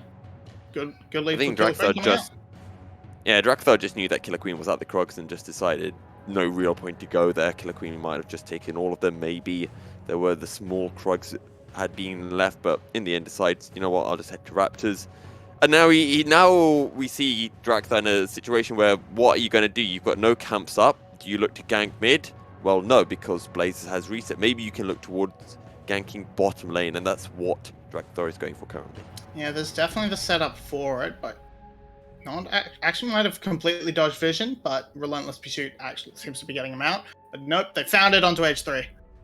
The Ignite ticking down as well, but H3 will be able to run out safety. And 𝘁𝐿IO is just going to fall flash forward. 𝘀𝗀𝗺 looking for the kill, will be able to find it onto H3, now snagging onto 𝘁. But Blazes will be able to pick up the kill on to 𝘀𝗀𝗺, utilizing the teleport brilliantly. 2 kills for 1, 𝘀𝗀𝗺 coming out on top. Now Blazes wrapping back around. 𝘁𝗀𝗋 not aware, thinks he's gone back to the mid lane. Blazes can pick up another one here very easily if he lands these chains. Teleport from Glory. But 𝘁𝗀𝗋, if he plays this well, maybe could get a kill on to 𝘁. Blazes is forced to run. Glory flashing forward. Locks the down of 𝘁, picks up the kill for the side of BTS, and the kill ends up going the way of 𝘁𝗀𝗋. Great response from Glory, able to punish the overstay from the reattempt from Blazes. Just catching straight onto 𝘁, who's only on half health from that initial play. So it starts off with a bit of a trying to get onto 𝘁, but 𝘁𝐿IO sees have to get onto H3, but that bubble saves the entire play for them. 𝘀𝗀𝗺 knows can't get out with Blazes coming down, so makes sure 𝘁𝗀𝗋 can and trades back, and then in the extended play, Blazes tries to re-engage on the flank, try and cut off 𝘁𝗀𝗋, but teleport from Glory secures the kill onto 𝘁. 2 for 2 overall, but first blood bonus to 𝘀𝗀𝗺. That gold is practically even, a couple of hundred in 𝘀𝗀𝗺's favor because of that first blood that you just mentioned, 𝘁𝗀𝗋. I'm also looking towards our first couple of objectives of the game. We've got a Rift Herald that'll be up in 1 minute's time. Maybe more importantly, and what we'll see both teams are fighting over, is going to be the early Drake, which is a Hextech Drake, and maybe we're in for another Chemtech Soul. Possibly. We could see some fun coming out from there. Well, looking across the board, we're seeing small advantages rising up in the lanes of Burst of Sky. Glory getting off to a 10 CS lead. 𝘁𝗀𝗋 about the same, being able to take advantage of the fact that he got to survive that whole ordeal, and now going to crack a plate open for Glory. Just had the better of Blazes in this mid lane matchup so far across this whole series, and really Sky's laning strength coming up really big for them so far. We'll see where the next bit of action will be. We know in the VCS teams absolutely love Queen flipping over Rift Herald, and that might be the next step for Burst of Sky. We've already seen 𝘀𝗀𝗺 pathing his way into the top river and establishing some vision in the pair, and everyone is making the biannual migration towards the Rift Herald. Biannual because there are 2 Rift Heralds usually in a VCS game. And Yes, catch. right now, this Rift Herald will reset. H3 will be resetted back to the fountain. Blaze is taking so low. Glory, this is why you pick the Lissandra as the counter into LeBlanc. So risky as well, because Glory, I think, still had the ultimate up and could have, and if he hadn't passed back towards that mid lane, could have caught that pick onto Blazes as well. But it's a nice pick up to go and secure them, this Rift Herald, especially chunking out the LeBlanc alongside it. They can convert this sort of pressure into maybe more mid lane turrets and just try and free Glory out, try and get him roaming as much as possible. As this, considering like what should have been priority lanes coming up from mid and top, they haven't really been able to make use of them from the side of Luxury. Blazers, a little bit, was able to get down to the bot side first, but that was from a teleport off a reset, I believe, rather than actually having them mid priority, and it could be a problem for 𝘀𝗀. Coated waiting in the brush for 𝘀𝗀, and now 𝘀𝗀 getting engaged on the way. Spectralmore will be able to find the lockdown Heartbreaker on top. 𝘁𝗰𝗄𝗃 picks up the kill onto 𝘀𝗀. Yeah, that's a lot of that's a lot of damage coming out. Not much can do here. 𝘀𝗀 shall be able to pick up the wave. Not too scared about the relentless pursuit without the ruthless predator without the flash to work alongside it. So very comfortable catching a couple of waves in the top side, helping him sort of build up and maybe even get a little bit ahead of 𝘁𝗰𝗄𝗃 individually. But yeah, 𝘀𝗀, he's about half health, he's pushing up the wave. Don't think he's quite expecting the burst to come out, but the shock blast combined with the Heartbreaker, it's just too much for him. Even on the tower, he's just not safe. Just a reminder that this is such an incredibly important series for Burst the Sky as well. They find themselves 2 series behind 𝘁𝗁𝗁𝗁𝗁, but guess what? They've got 2 series in hand. This series against Luxury, and then later on today against SBTC Esports, who is the other team they're battling with in this race for 4th place, the final spot in playoffs. And when you remember as well that 𝘁𝗁𝗁𝗁𝗁 in the final week, their two remaining games for 𝘁𝗁𝗁𝗁𝗁 are against Cerberus and are against GAM. And Correct. you know, as a reasonable person, you'd probably think 𝘁𝗁𝗁𝗁𝗁 lose both of those series. Burst the Sky, if they can win 2 series, they're going to be tying up with 𝘁𝗁𝗁𝗁𝗁, and I think they've got the head-to-head over them as well. No, they don't have the head-to-head over them, Do but not? they do have a matchup against Flash to help them round that out. So if they're able to secure this win here, and then they can hopefully take this momentum, carry it through into the match against SBTC, and then if they win those 2, they don't mathematically secure playoffs, of course, but they have that they have a very good shot at it. Because if they win Flash and 𝘁𝗀, as predicted, loses to the top 2 teams in the league, yeah, that's a BTS into playoffs, baby. And I'm actually wondering if you are 𝘁𝗁𝗁𝗁𝗁, as never mind, if you are Coated, you're probably thinking, how did I end up here? Well, no point really thinking about that. Just think about what you're going to do when you respawn. Maybe what items you are going to buy, as I do believe the shop hosts a wide array of potential artifacts. Yeah, and there should be a nice bit of gold back into the pocket of 𝘀𝗀 and a bit into 𝘀𝗀 as well. Rift Herald in hand should be able to take down this, or do a fair amount of damage to the tower. But with 𝘁𝗁𝗁𝗁 here, Blazers on the roam, they decide to play extremely safe and not actually go for that. So, yeah, but they are hanging around, so that's still on the cards for this duo. You see Glory lurking under his turret. Not sure if it's just him farming away for him thinking where to make a TP play. But with this walk back to the top side from Coated, playing super careful, he's aware that 𝘀𝗀𝗁𝗁𝗁 never left. Here it comes. Dominus has already been procced, ready to use, waited for Coated to come back to lane. The slice forward, Coated knocks 𝘁𝗀 back. Wind becomes lightning, doesn't tag. And Burst the Sky, the play will not work out. Okay, Coated. So there's a slight issue here for Coated, and that is he's on the wrong side of the map. He's going to try to teleport out. 𝘀𝗀𝗁𝗁, can he get the 3 talent strike in time? No, he needed one more auto.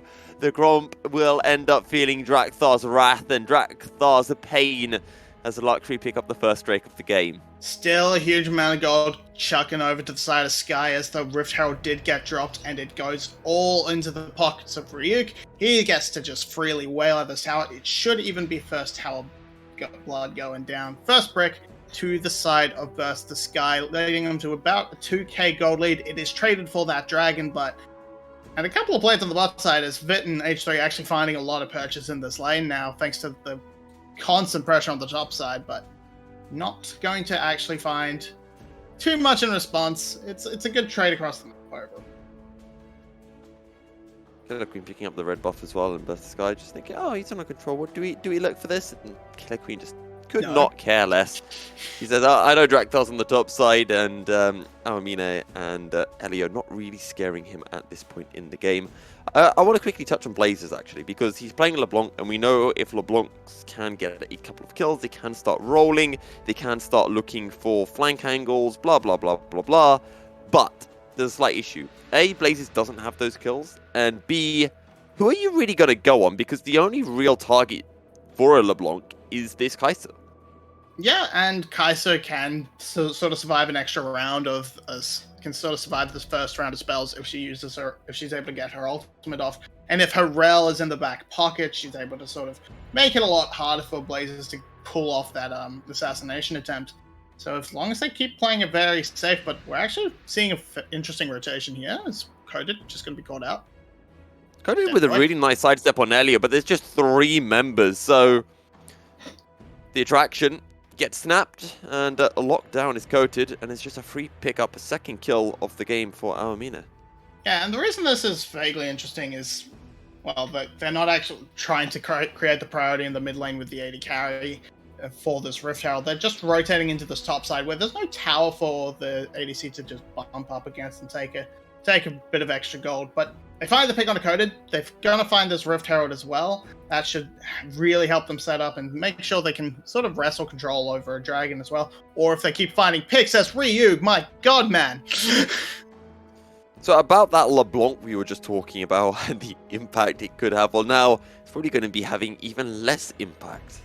Yeah, and with that LeBlanc off the table, they can just sort of muscle their way into the mid lane. Teleport available for Ryuk if they need it. But here's a good pick onto 𝘁𝗀. That's who it was. Yeah, and well, goodbye 𝘁𝗀. Now they look potentially towards a Killer Queen, but Killer Queen will back off, and it's just a kill going the way of a 𝘀𝗀. But despite that, 𝘀𝗀 is still able to get an outer tower, and I don't really think they mind if their support dies. They still find themselves more than 2,000 gold ahead of 𝘀𝗀. Yeah, it's a bit of a downer for them, as they were in fairly good position to just take that and keep hold of the Rift Herald. But the catch onto 𝘁𝗀 means they wanted to just make sure they could break it open as quick as possible.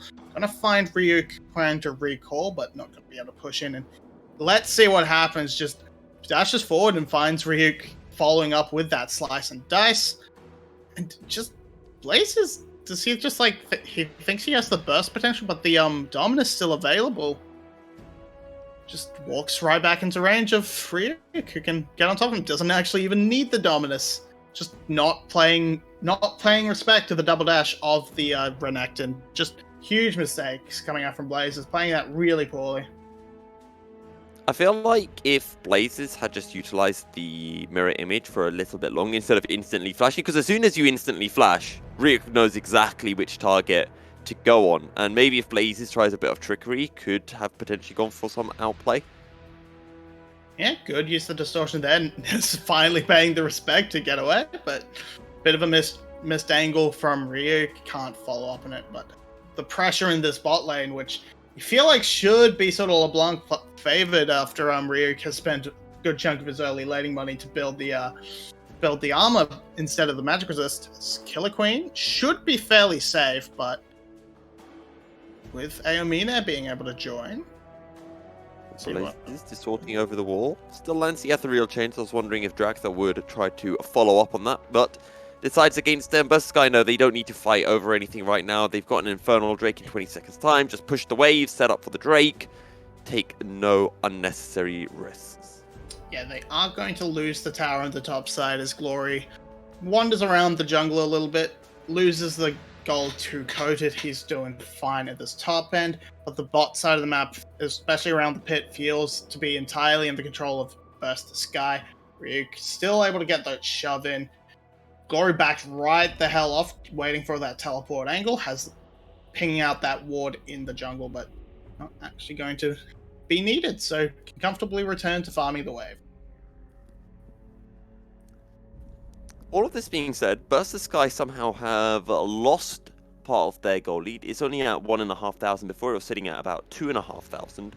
So 𝘀cie have found a way to narrow that deficit. I don't know what they've done. I think, did they just pick up a tower and get some objective fountains? Found a lot of gold onto 𝘁𝗰𝗋, so most of that return is back to the jungle. Look, about 30 CS ahead. Bit of gold from the turrets onto the Jace as well. So mostly just finding a bit of extra CS on the map, it seems. 𝘀cie, which is a fine way. It gets them back into sort of spitting distance in terms of gold. It's not like there's not really anything on the map for anyone to do at the moment. So we're just going to be hunting for that CS, looking for oversteps and mispositioning from the enemy team, from the other team, as we see a bit of a foray into the red side jungle of 𝘀cie by BTS's bot lane, but only going for some fairly shallow wards. And I want to touch on item breakpoints for a second, because 𝘁𝗃 has completed the Muramana, as well as the Eclipse, Blazes, See, and the Phages, Luden's that's a good Tempest. sign. Yeah, so I'm just starting to think, there are ways for 𝘀cie to get back in this game. Lucian is still at a strong point in this game relative to the Kai'Sa, can do a lot of work. And it's so often that we see teams disrespecting a Lucian, thinking, oh, Lucian didn't get ahead in the first 15 minutes of the game, it's fine, we can win. Well, that Lucian is still going to be strong until, you get 3-4 items. Lucian, Well, yeah. Lucian is strong in terms of damage output. Lucian's strong throughout the entire game. The only thing is, as the game gets on, it becomes riskier and riskier to play such a short range AD carry. That's where the falling off idea comes from when it comes to him. So some of the not really the same for Jace. Never mind me. That's an old outdated thing. But numerous amount of changes have kept him firmly planted and effective as the game goes on. So 𝘀cie are not hurting for damage in the late game. Compared to, say, Skye, Lissandra, and Renekton, they definitely aren't quite setting out huge amounts of damage. Fortunately, they don't really have a big tank to cut through. It's really just 𝘁𝗰𝗋 being that front line that's really annoying to cut through with the constant healing that comes out, but fairly good. Ryuk being caught onto the top side, but should be fairly safe with that Dominus and Flash used. Traded for a bot lane pressure by 𝘁𝟧. Not going to actually find that tower entirely, as 𝘁𝗃's pushing quite aggressively towards him. No mana, so this is a very good chance for 𝘁𝗃 to make something happen.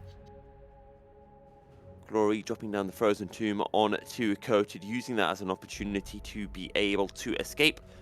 And we're starting to see that Jace damage coming through, the fact that 𝘁𝟧 having to respect 𝘁𝗃 as much as they just did.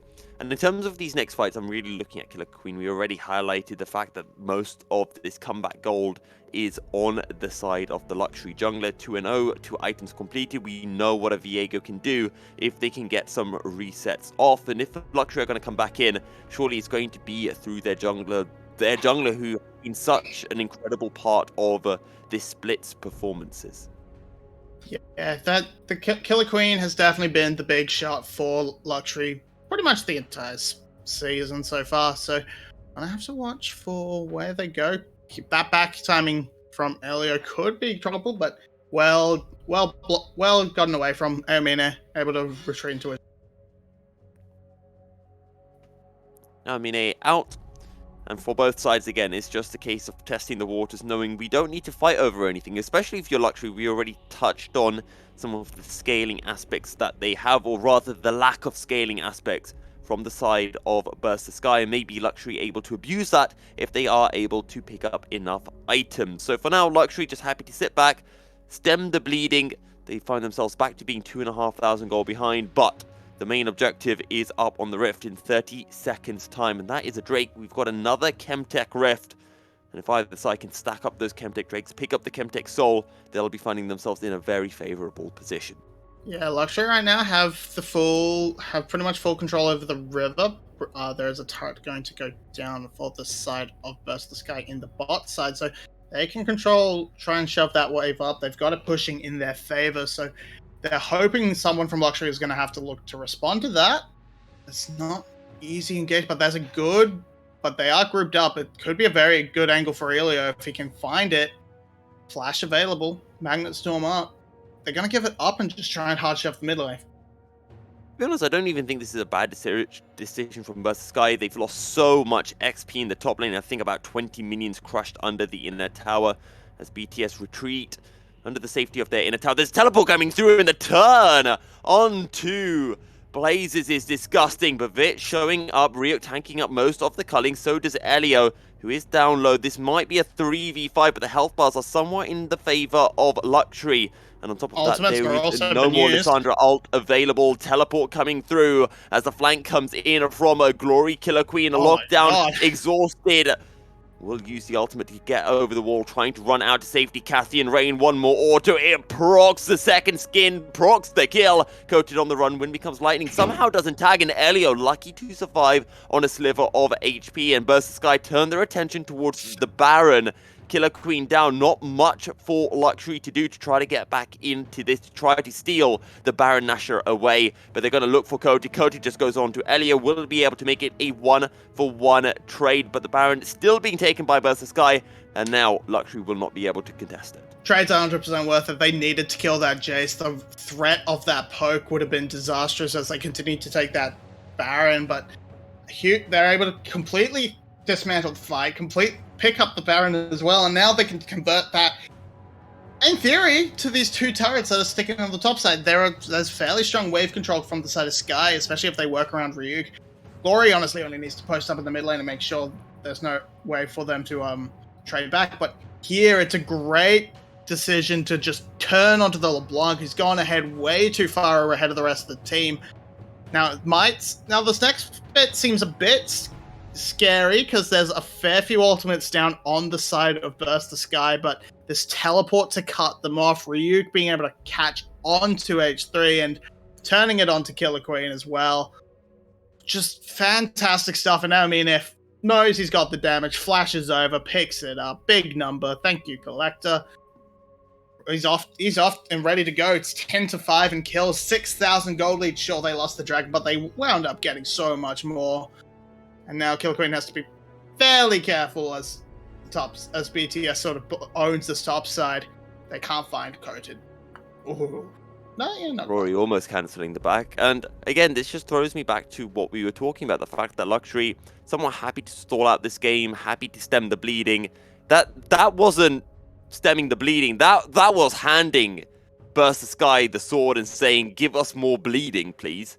And all they got for it was a Chemtech Drake and said, hey, we've bought ourselves, I guess, 5 more minutes in this game, but that's presuming Burst the Sky don't end before that Drake's picked up. Drakthar losing a fair chunk of his HP to 3 members of 𝘀𝑠ury who are just stacking in the brush, but all the while, Burst the Sky will just pick up the inner tower on the top side of the map. Yeah, they thought they found the access point. They thought they could easily bandage up the dragons, and they did. They managed to stop that being an issue, but they did lose this mid lane turret. They lost the fight afterwards. It's just because they just sort of like panicked. They did not seem to. They did not expect that move from Burst the Sky, and so they panicked in their ability to try and respond to it. They didn't go united as a front. They didn't leave one person to take the dragon isolated and group up as 4. No, Blazes went in head first and got blown up, and then you took the 4v5 and got destroyed because, I mean, you were on the wrong sides of the map, so you just kind of had to bang at each other to get out. But now we see the top side tower go down for Skye. Big upgrade. Now they only really want to worry about the spot lane turret, try and make sure they've cleared out the entirety of the map outside of 𝘀𝑠ury's base and give themselves full control. If they find the pick, if they find the ability to go forward, they will of course take it, but they don't really have strong siege, so going up against these inhibitor turrets is going to be very difficult. And I want to touch on something else, as maybe will I get that chance? Oh, Ryuk. Ethereal Chains will land onto Ryuk, but I think that's the mimicked Ethereal Chains. Ryuk down to a half health. There's Burst the Sky looking to turn this. They look towards H3. The tidal wave does absolutely nothing. Heartbreaker over the wall takes 𝘁𝗀 out to safety, but Burst the Sky are happy picking up the singular kill as they turn back towards the river, trying to make sure they continue to hold priority, hold the vision line, as there will be a Drake up in 10 seconds time. Yeah, and this is the Dragon. This is the Dragon Sky really wants to get. They don't really have the ability to make a play like they did last time, so they really want to make sure they hold on to this one. Don't let 𝘀𝗀cie get to Soul Point. Keep the Drakes even as possible, and then try and keep taking these fights while you're still strong. This is working out It's working out extremely well for them. They're getting up to a very comfortable lead, and this is a very strong 𝘀𝗀cie we're seeing today. 𝘀𝗀cie needing to pick things up. They had a very poor week 3. They lost 2-0 to Cerberus, lost 2-0 to GAM, lost 2-0 to 𝘀𝗀𝗵𝗶𝗹𝗀. And all of a sudden, it started looking like their playoff chances were getting slim. But here in week 4, they have picked things up, beating Team Secret, dominating 𝘀𝗀cie so far. They play SBTC Esports later on, and the chance to tie things up for 4th place heading into the final week. A week where 𝘀𝗀𝗵𝗶𝗹𝗀 has an insanely tough strength of schedule. And 𝘀𝗀cie now looking like favorites for that 4th place spot. But today, such an incredibly important day for them. And the fact that they're coming into this day with such a fantastic performance is going to be making them, their manager, their fans, very happy bunnies. Yeah, they're going to be very happy if they can keep this momentum that they gained from this series. Assuming they win, it can still, of course, change. If they can keep this up into the match against SBTC, that's going to be fantastic for them. Baron coming up very shortly, and Coated starting to get the best of Ryuk now. Able to completely bully him out. Has to reset now. Has teleport, so it's not the end of the world, but they have given up full control of the top side to 𝘀𝗀cie, as Glory is lurking. I think he's trying to make something happen on Dakota, but completely misread where he was and just get spotted. 11 kills to 5, a 7,000 gold lead, nearly 8,000 𝘀𝗀cie. Just sit inside why aren't you sitting inside the rift? You can just do that. What? You can't just do that. Deary me. Well, they're doing exactly that. Blazes is on the run. 𝘀𝗀cie will not be able to turn this around. It's a triple kill for 𝘀𝗀𝗵𝗀. It's a quadra kill. Blazes, come on. Oh, the Void Seeker! Are you kidding me? That was a pentakill. And I believe it would have been the first pentakill of the winter split. Oh! Wait, he got it. The minions did it. It's a pentakill for 𝘀𝗀𝗵𝗀. I saw the minions attacking and I thought, there's no way the minions do enough damage. But that is the first pentakill of the VCS winter split. And it is going the way of a 𝘀𝗀𝗋 of all things. And it will signify 𝘀𝗀𝗋∞'s win over 𝘀𝗀cie. And 𝘀𝗀𝗋∞ getting one step closer to playoffs. Yeah, look, 𝘀𝗀𝗋∞, they came out and they have done so well today. Huge success. Great map calls around like that one around that the 3rd dragon. Beautifully played. Plus their team fighting looks immaculate. I just hope they keep it up for the rest of the the split, because I want to see that sort of team in playoffs. Yeah, I'm very impressed. I'm down to seeing more 𝘀𝗀𝗋 as well. I'm not, but I don't even think Artemis has played 𝘀𝗀𝗋, and usually if it's like not Jin or Misfortune, you expect Artemis to be playing it, but fantastic performance from the side. Pardon? Oh. We didn't even have Slade in the split. He always plays 𝘀𝗀𝗋. Anyway.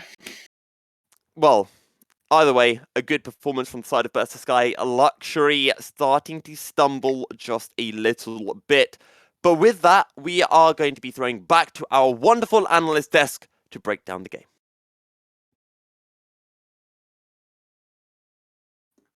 And to start the analyst desk, I want to quote some of my guests today.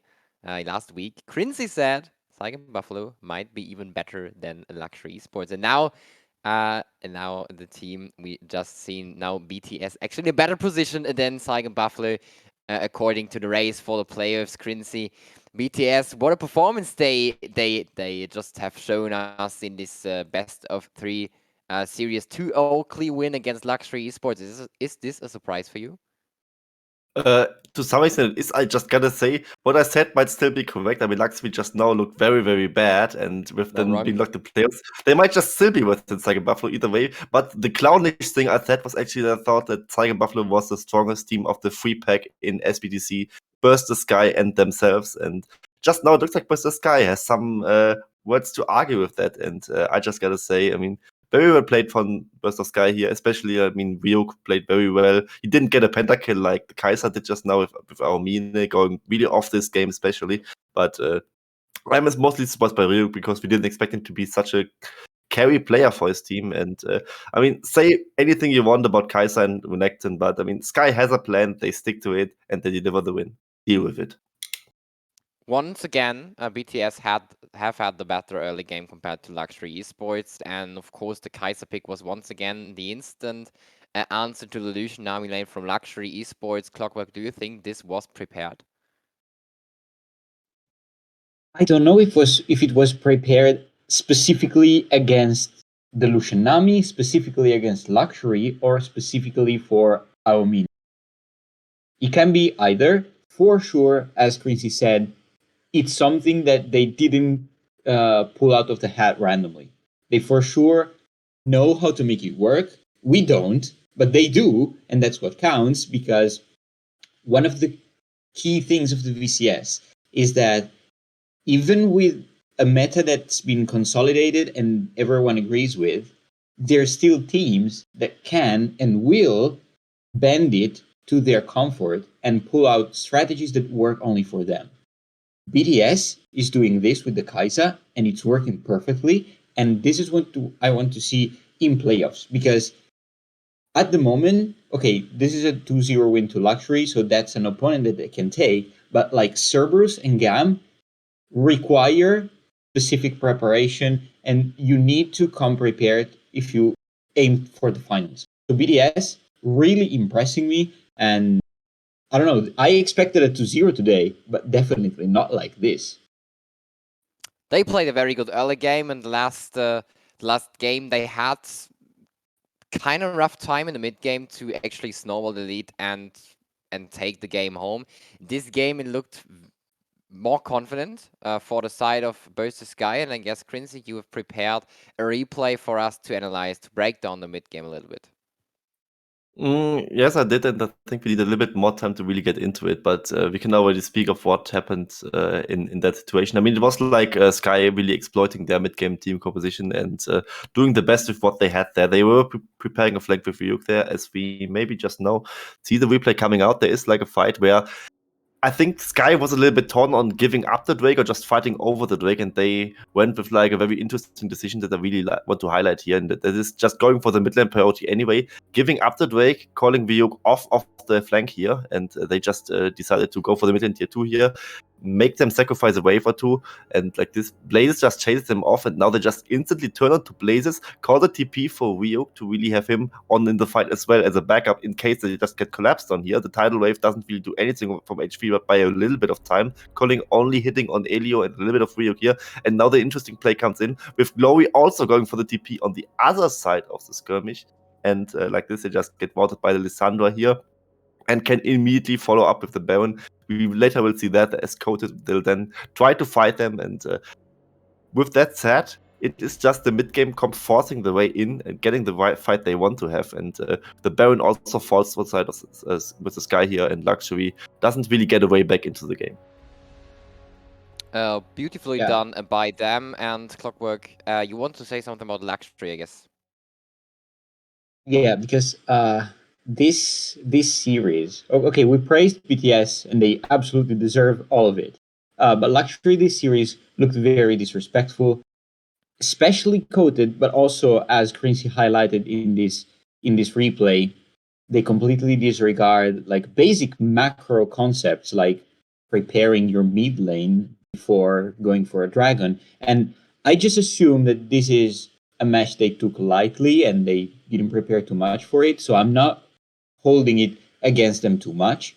But if these are symptoms of something greater, then I'm a bit worried for playoffs, because I want to see a better 𝘀𝗀. I want to see 𝘀𝗀 that we had in the earlier weeks. And this is a bit disappointing for them. Yeah, you talked about the playoffs, so let's have a look onto the playoff race then. Because I want to highlight once again how important this day is for BTS and how much better this the position of BTS just have gotten because they won this series. They got this 2-0 against 𝘀cie Esports. Do you think mental-wise this is a huge boost, 𝘀cie, for the game they have later on this day against SPTC Esports?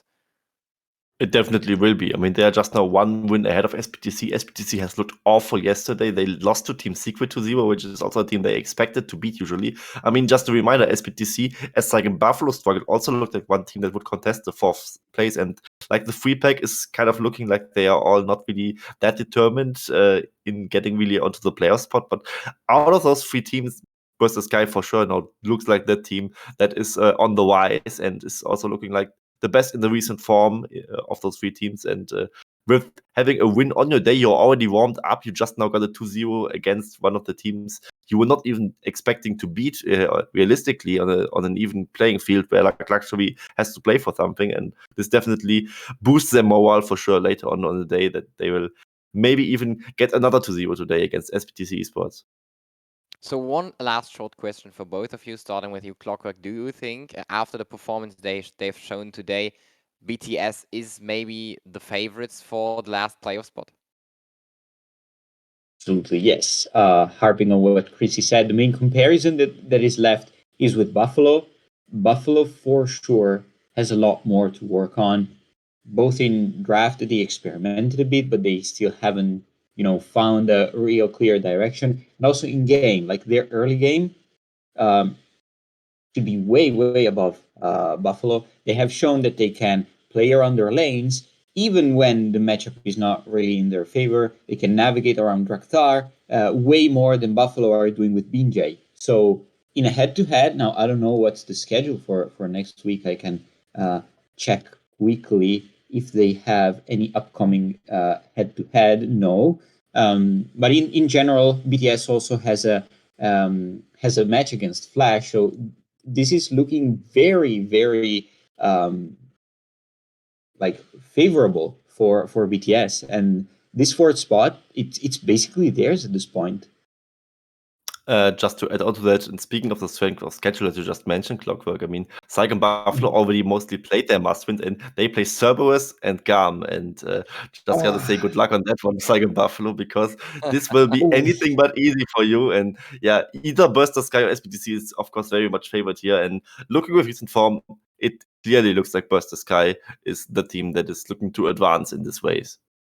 That's a And with that stinky said, ladies schedule, and right? gentlemen, I mean, it's kind of cursed for them. So yeah, SPTC versus 𝘀𝗀. This is probably a big match point for versus 𝘀𝗀. And with that said, I guess we are out for now. We now head into like a 1 hour break, and after that we are back with the banger game you are all waiting for. 𝘀𝗀 Esports versus Cerberus Esports, the first versus the second place. It will only get better on this day, so stay tuned. We will see you in about an hour.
Every child in Valorant has heard the tale before about the cursed mummy boy who felt his heart no more. So sad and lorn, the helpless lad, 𝘀𝗰𝗆 was his name. He ventured out to find a friend and learn about his bane.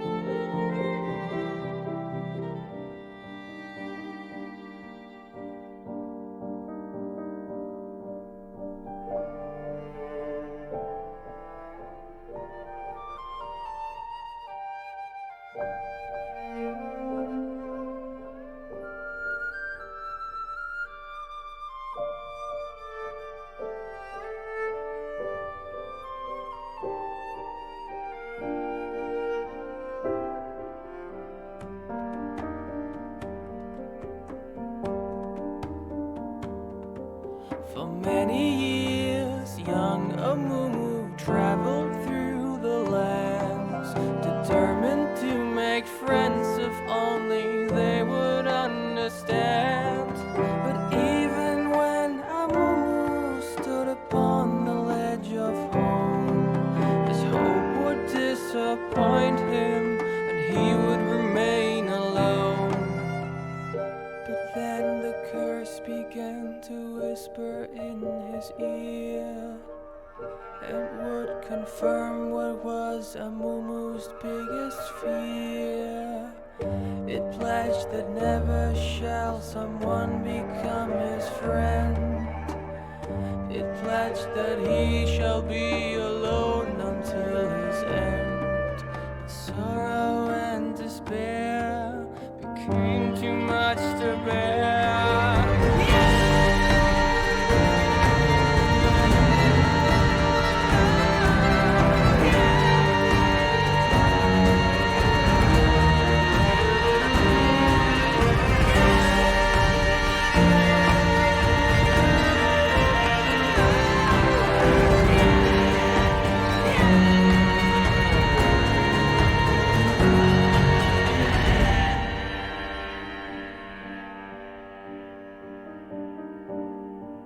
The moment when 𝘀𝗆 realized what he had done, too late it was for him, for them, the evil curse had won.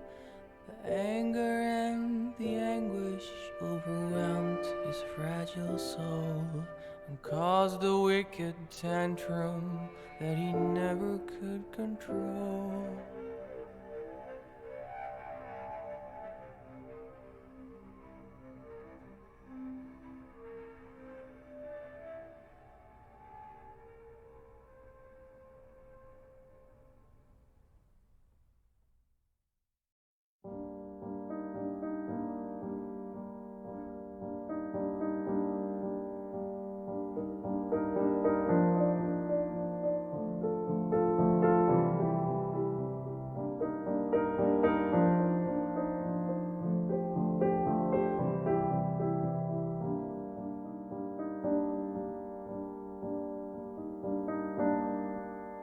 Every child in Valorant has heard the tale before about the cursed mummy boy who felt his heart no more. So sad and lorn, the helpless lad, 𝘀𝗆𝗆 was his name. He ventured out to find a friend and learn about his bane.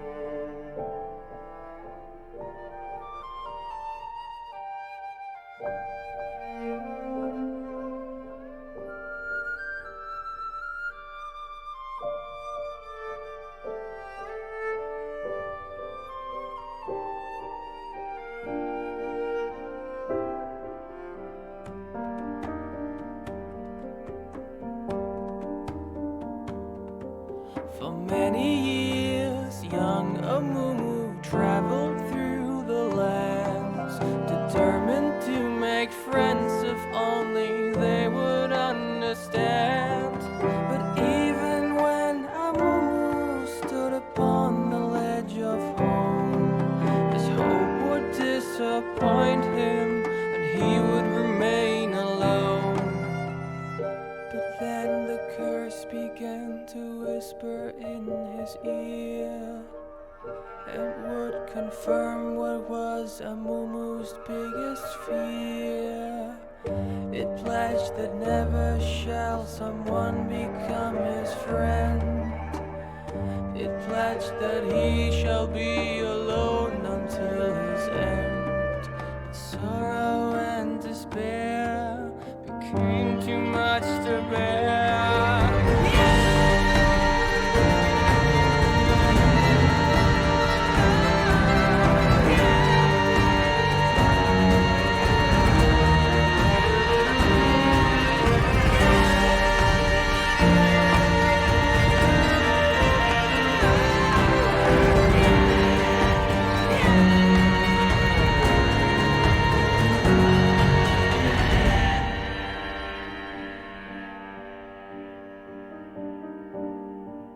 The moment when Amumu realized what he had done, too late it was for him, for them, the evil curse had won. The anger and the anguish overwhelmed his fragile soul and caused a wicked tantrum that he never could control.